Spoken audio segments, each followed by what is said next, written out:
जय हिंद साथियों, स्वागत है आप सभी का गोविंद अकेडमी में। आज के इस वीडियो में मैं बताने जा रहा हूँ क्लास 7 विज्ञान अध्याय 5 का नाम है पदार्थ में रासायनिक परिवर्तन। इसका जो प्रश्न उत्तर है वो मैं इस वीडियो के अंदर में बताने जा रहा हूँ। इससे पहले इसका जो सारांश है वो अगर आप नहीं देखे हैं तो इस वीडियो के नीचे लिंक है, आप वहाँ से जाकर वीडियो के नीचे लिंक है, आप वहाँ से देख सकते हैं।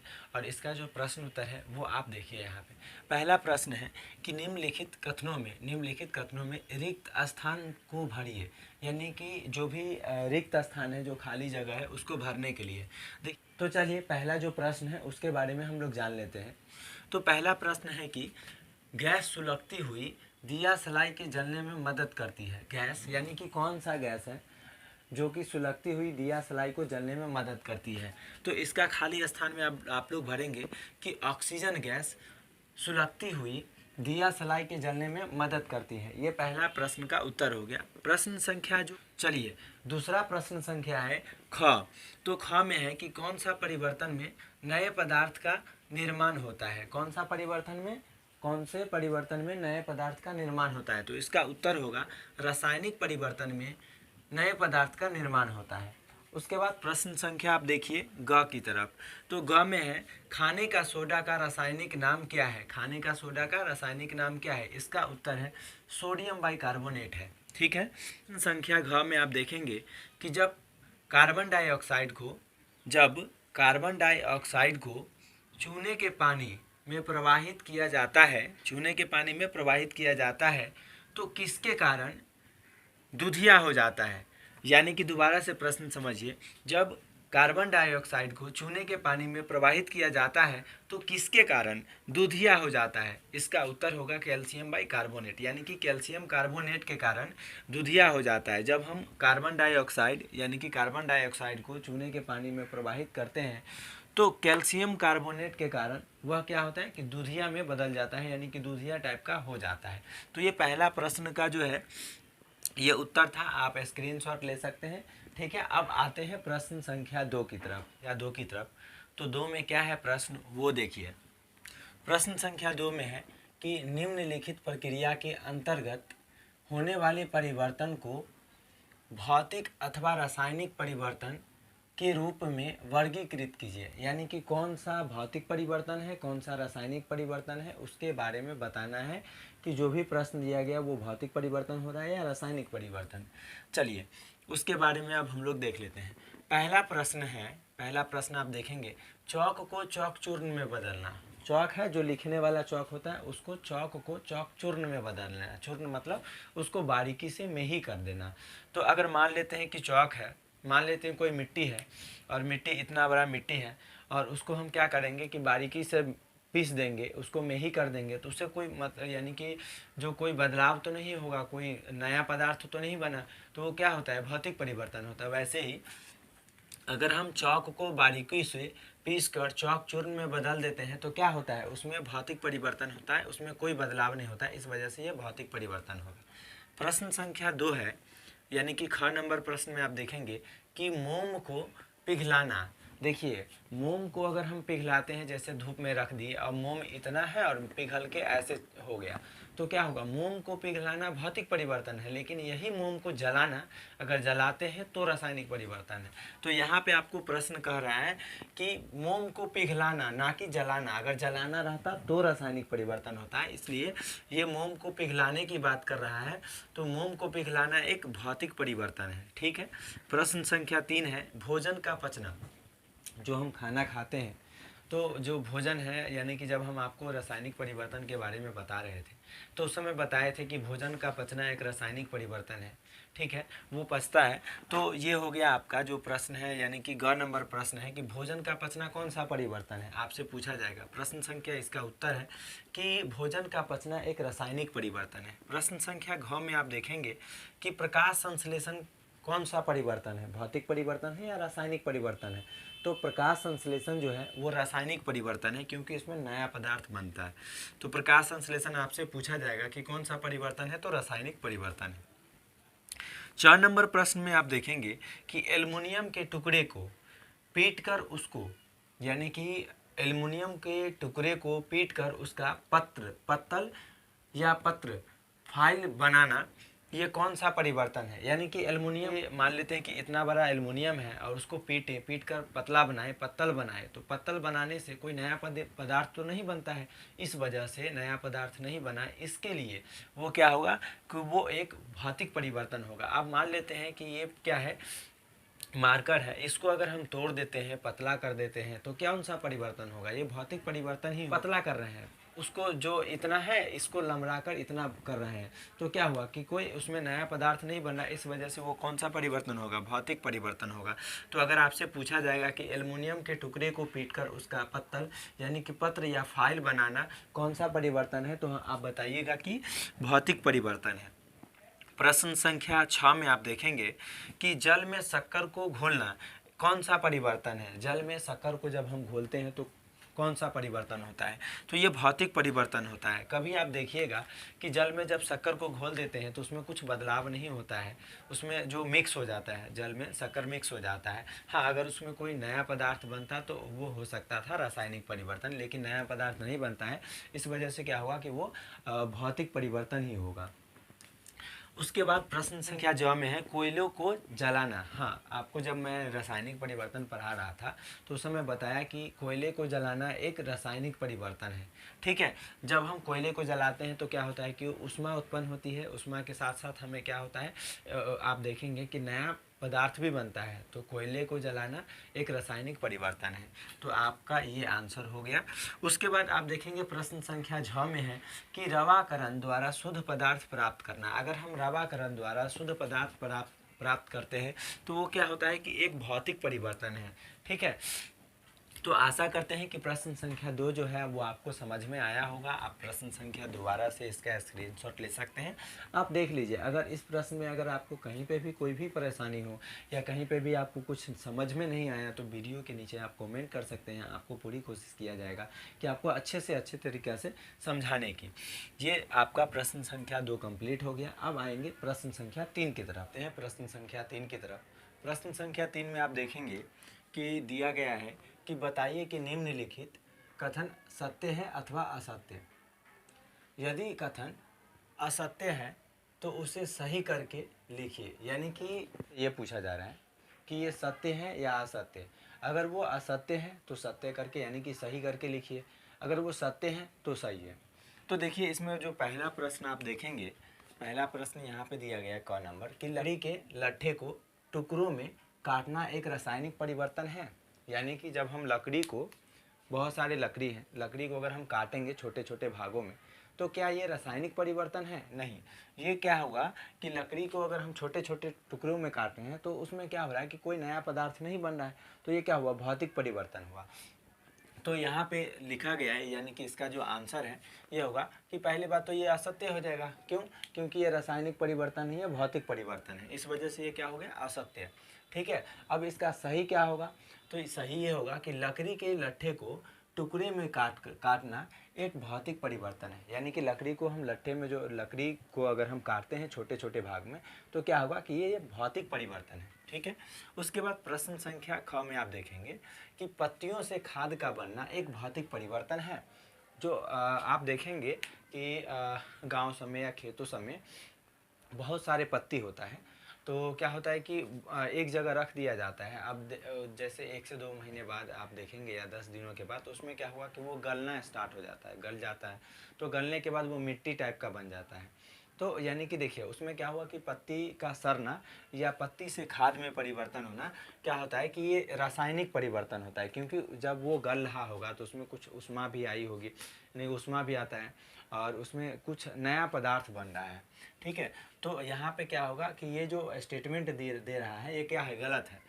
तो सत्य क्या है, मतलब सही क्या है स्टेटमेंट, पत्तियों से खाद का बनना एक रासायनिक परिवर्तन है, जबकि यहाँ पे दिया गया कि भौतिक परिवर्तन है। तो इसका उत्तर क्या होगा कि पहली बात तो असत्य होगा क्योंकि ये स्टेटमेंट गलत है। अब इसका सही करके आंसर क्या होगा, पत्तियों से खाद का बनना एक रासायनिक परिवर्तन है। क्या होगा, पत्तियों से खाद का बनना एक रासायनिक परिवर्तन है। उसके बाद आप देखेंगे कि ग नंबर प्रश्न में है कि जस्ते जस्ते लेपित लोहे के पाइप में आसानी से जंग नहीं लगती है। ये क्या है, यानी कि जस्ता किसको बोलते हैं, जो आप देखेंगे पेंट जो जिसको किया जाता है ना, जैसे लोहे, मान लेते हैं कि ये लोहा है और लोहे के ऊपर कुछ पेंट कर दिया जाता है जैसे लाल, इस पे जस्ता भी चढ़ा दिया जाता है तो उसमें आसानी से जंग नहीं लगता है। तो ये स्टेटमेंट क्या है, ये स्टेटमेंट आपका सही है। जस्ते लेपित लोहे में आसानी से जंग नहीं लगती है। तो लोहे पे क्या होता है, जस्ता जब चढ़ाया जाता है तो जंग नहीं लगता है। तो ये क्या होगा, सत्य है। तो ये स्टेटमेंट सही है। तो जो सही स्टेटमेंट है उसमें कुछ बदलाव नहीं करना है, उसको वैसे ही रहने देना है। उसके बाद आप देखेंगे घ नंबर प्रश्न है कि मैग्नीशियम के फीते को मोमबत्ती की लौ के पास ले जाने पर यह चमकदार श्वेत प्रकाश के साथ जलने लगती है। ये सही है, इसलिए इसका स्टेटमेंट क्या होगा कि सत्य होगा। ठीक है, ये सत्य हो गया। उसके बाद प्रश्न संख्या आप 4 में देखेंगे कि मैग्नीशियम जलीय विलयन अम्लीय होता है। मैग्नीशियम जो है वो मैग्नीशियम ये विलयन जो होता है वो क्या अम्लीय होता है। तो इसका उत्तर होगा असत्य होगा। ठीक है, असत्य होगा। तो इसका आंसर क्या होगा, मैग्नीशियम के जलीय विलयन अम्लीय नहीं होता है। ठीक है, तो ये आपका असत्य हो गया। ये प्रश्न संख्या आपका 3 हुआ। तो प्रश्न संख्या 3 कंप्लीट हो गया। आप इसमें इसको नोट कर सकते हैं। तो अब आते हैं प्रश्न संख्या 4 की तरफ। प्रश्न संख्या 4 में है, आप देखेंगे कि क्या होता है जब, यानी कि क्या होता है जब, ये प्रश्न में दिया गया है। अब प्रश्न में क्या दिया गया है वो चलिए हम लोग पढ़ते हैं। प्रश्न संख्या क में है कि सिरका में इनो डालते हैं। यहाँ पे बोला है ना कि क्या होता है तब, यानी कि सिरका में इनो डालते हैं तो क्या होता है। तो इसका उत्तर है सिरका में इनो डालते हैं तो कार्बन हाइड्रोक्साइड और अन्य पदार्थ बनता है। यानी कि सिरका में इनो डालने पर क्या होता है कि कार्बन हाइड्रोक्साइड और अन्य पदार्थ बनता है।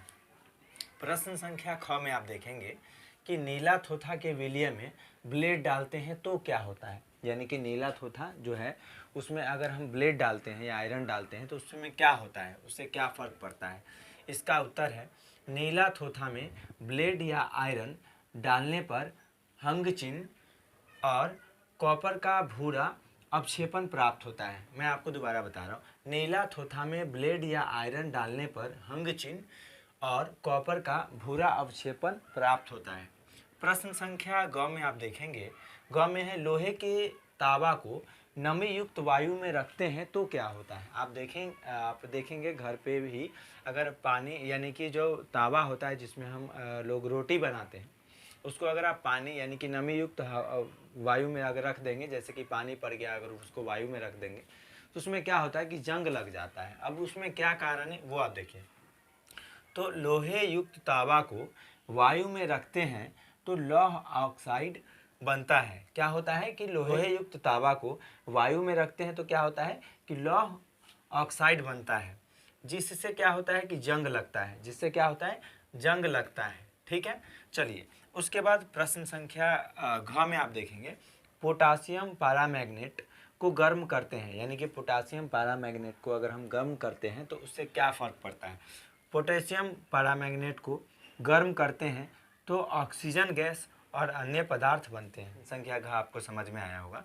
पोटेशियम पैरामैग्नेट को गर्म करते हैं तो क्या होता है कि ऑक्सीजन गैस एवं अन्य पदार्थ बनते हैं। प्रश्न संख्या 4 तक आपको समझ में आया होगा। अब आते हैं प्रश्न संख्या 5 की तरफ। तो प्रश्न संख्या 5 में आप लोग देखेंगे कि यहाँ पे दिया गया है प्रश्न संख्या 5 में कि भौतिक परिवर्तन एवं रासायनिक परिवर्तन में अंतर बतावे, प्रत्येक का एक एक उदाहरण दीजिए। कि भौतिक परिवर्तन एवं रासायनिक परिवर्तन में अंतर बतावे, प्रत्येक का एक एक उदाहरण भी दीजिए। यानी कि यहाँ पे क्वेश्चन ये बताया, यानी कि आपसे पूछा जा रहा है कि भौतिक एवं रासायनिक परिवर्तन में अंतर तो बताना ही है, उसके साथ एक एक उदाहरण भी देना है। अगर आप चाहें तो उससे ज़्यादा भी दे सकते हैं। इसके उत्तर की तरफ, उत्तर में पहला बात अंतर जो है, अंतर आप देखेंगे कि भौतिक परिवर्तन में पदार्थों के भौतिक गुणों एवं आकार और अवस्था में परिवर्तन होता है, इसे हम क्या कहते हैं।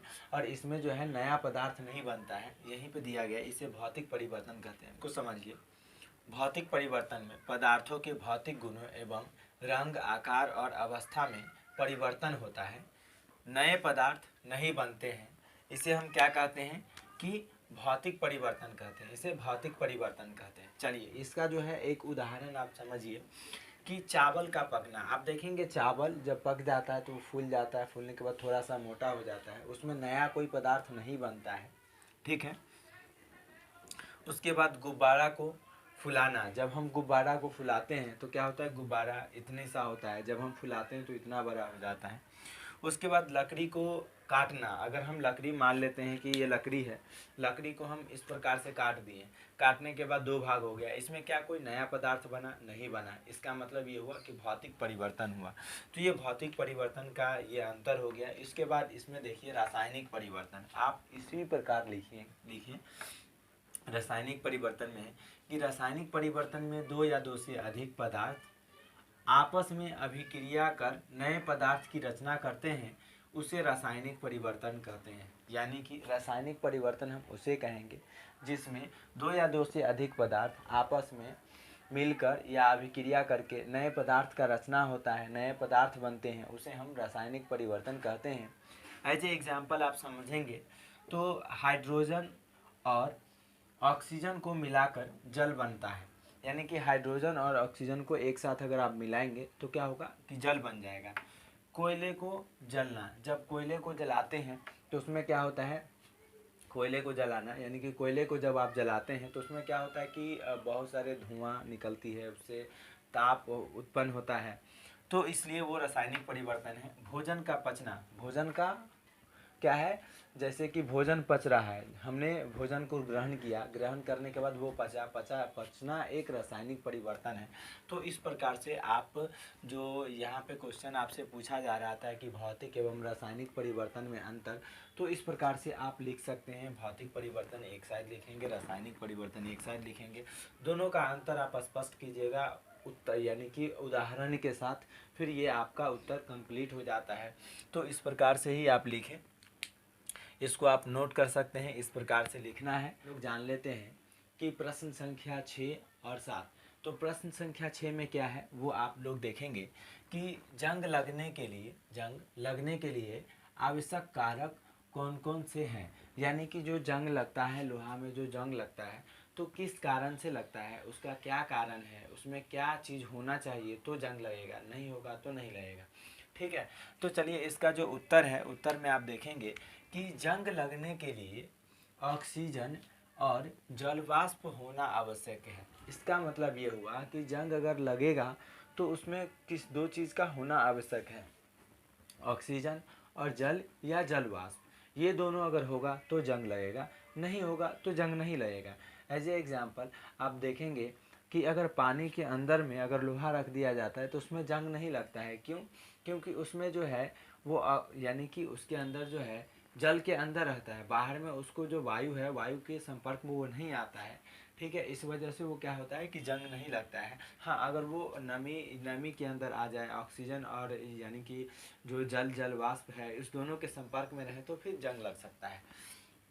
तो यानी कि जंग लगने के लिए ऑक्सीजन जल वाष्प दोनों आवश्यक है। ठीक है, चलिए उसके बाद प्रश्न संख्या 7 में आप देखेंगे कि जंग लगने से कैसे रोका जा सकता है। प्रश्न संख्या 7 में है कि जंग लगने से कैसे रोका जा सकता है। अगर जंग लग गया, ठीक है, अब तो लग चुका है, फिर उसको रोकेंगे कैसे, उसको बचा कैसे सकते हैं।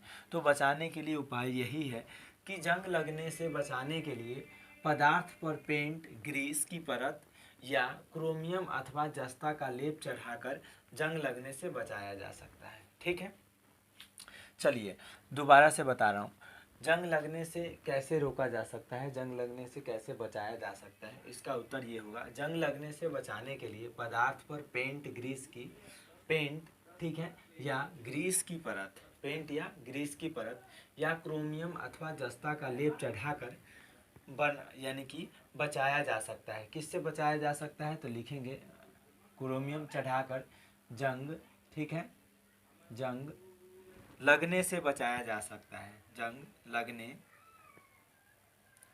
लगने से बचाया जा सकता है। ठीक है, जंग लगने से बचाया जा सकता है, या ऐसे भी लिख सकते हैं कि जस्ता का लेप चढ़ाकर बचाया जा सकता है। आपको जिस प्रकार से लिखना हो आप बिल्कुल लिख सकते हैं। तो सिंपल सी बात यही है कि अगर हम जंग लग जाता है, जंग अगर लगने से अगर उसको हम बचाएंगे तो एक ऑप्शन यही है, या तो आप क्रोमियम या तो आप जो है ना जो भी जिस भी पदार्थ पे अगर जंग लगने से बचाना है, यानी कि लोहा को ही बचाएंगे, तो लोहा पे क्या कर सकते हैं कि आप पेंट कर सकते हैं, ग्रीस की परत चढ़ा सकते हैं, या क्रोमियम अथवा जस्ता का लेप चढ़ाकर आप उसको बचा सकते हैं। तो जंग लगने का बचाने का ये कारण है और जंग लगने का ये कारण है। इस प्रकार से आप वहाँ पे आप लिख सकते हैं। ठीक है, आप इसको नोट कर लीजिए। अब चलते हैं प्रश्न संख्या 8 की तरफ। प्रश्न संख्या 8 में है, आप देखेंगे कि कार्बन डाइऑक्साइड गैस कैसे उत्पन्न होता है, यानी कि कार्बन डाइऑक्साइड गैस कैसे बनता है। किसी तीन विधि का वर्णन करें तथा इसके गुणों का, यानी कि इसके गुणों को बतावे। ठीक है, कैसे बनता है उसको बताना है, इसके गुणों को भी बता सकते हैं कि यानी कि इसके कार्बन डाइऑक्साइड का क्या गुण है। ठीक है, चलिए पहले इसका जो है जो इसका कैसे बनता है पहले उसको हम लोग जान लेते हैं। तो पहला आप उत्तर में देखेंगे कि जीव जंतु श्वसन प्रक्रिया के फलस्वरूप उत्पन्न होता है, यानी कि जीव जंतु के श्वसन प्रक्रिया के फलस्वरूप उत्पन्न होता है। जैसे हम लोग सांस लेते हैं तो क्या होता है कि सांस तो जब लेते हैं तो ऑक्सीजन लेते हैं, छोड़ते हैं तो यानी कि कार्बन डाइऑक्साइड होता है। अब इसका गुण क्या होता है कि जैसे कि फिर से जब कार्बन डाइऑक्साइड लेता है फिर से ऑक्सीजन को यानी कि बदल देता है, यानी कि क्या होता है कि पेड़ पौधा के लिए फ़ायदेमंद है। हम लोग जब लेते हैं तो क्या होता है कि यानी कि ऑक्सीजन लेते हैं, कार्बन डाइऑक्साइड छोड़ते हैं, तो जीव जंतु के शोषण की प्रक्रिया के फलस्वरूप कार्बन डाइऑक्साइड उत्पन्न होता है, बनता है। दूसरा है, जब चारकोल को ऑक्सीजन की उपस्थिति में जलाते हैं तो कार्बन डाइऑक्साइड बनता है, यानी कि जब हम चारकोल को ऑक्सीजन की उपस्थिति में उसको जलाते हैं तो कार्बन उत्पन्न होता है। कैल्शियम कार्बोनेट को गर्म करने पर कार्बन डाइऑक्साइड बनता है। जब हम कैल्शियम कार्बोनेट को गर्म करते हैं तो क्या होता है कि कार्बन डाइऑक्साइड बनता है। उसके बाद आपसे 3 पूछा जा रहा है, आप चौथा लिख लीजिए है, खाने वाले सोडा को नींबू के रस के साथ अभिक्रिया कराई जाती है तो कार्बन डाइऑक्साइड बनता है। यानी कि खाने वाले सोडा को नींबू के रस के साथ अभिक्रिया करवाई जाती है तो कार्बन डाइऑक्साइड बनता है। यानी कि कार्बन डाइऑक्साइड कैसे बनता है इसका आपको 4 कारण बताया है। ठीक है, तो ये जो आपका इसमें बताया गया कि गुण, एक गुण तो मैंने आपको बताया, बाकी का 2 गुण इस वीडियो के नीचे आपको कमेंट करना है। ठीक है, अगर आपको नहीं होता है तो आप इस वीडियो के नीचे कमेंट कीजिए, मैं आपको आगे का जो आंसर होगा वो प्रोवाइड किया जाएगा। पहले आप इसको देख लीजिए और इसी प्रकार से आप लिख सकते हैं। दूसरी बात यह है कि ये जो वीडियो है वो बहुत लंबी हो रही है, इस वजह से प्रश्न संख्या 8 तक ही इसमें रहेगा। आगे का जो अगर प्रश्न चाहिए तो इस वीडियो के नीचे आप कमेंट कर सकते हैं, आगे का भी प्रश्न आपके लिए आएगा, इसके लिए आप बिल्कुल निश्चिंत रहें। अगर आपको कोई भी समस्या हो इस यानी कि इसके प्रश्न उत्तर में तो आप इस वीडियो के नीचे कमेंट कर सकते हैं। अगर कोई लगा हो कि इसमें कुछ कमी है या कुछ इसमें ऐड किया जा सकता है तो भी आप बताएं। अंत तक बने रहने के लिए धन्यवाद। तब तक के लिए जय हिंद, जय भारत। मिलते हैं अगले वीडियो में अगले चैप्टर के साथ। अगर आपको इससे आगे भी प्रश्न का उत्तर चाहिए तो आप वीडियो के नीचे कमेंट कर सकते हैं। धन्यवाद।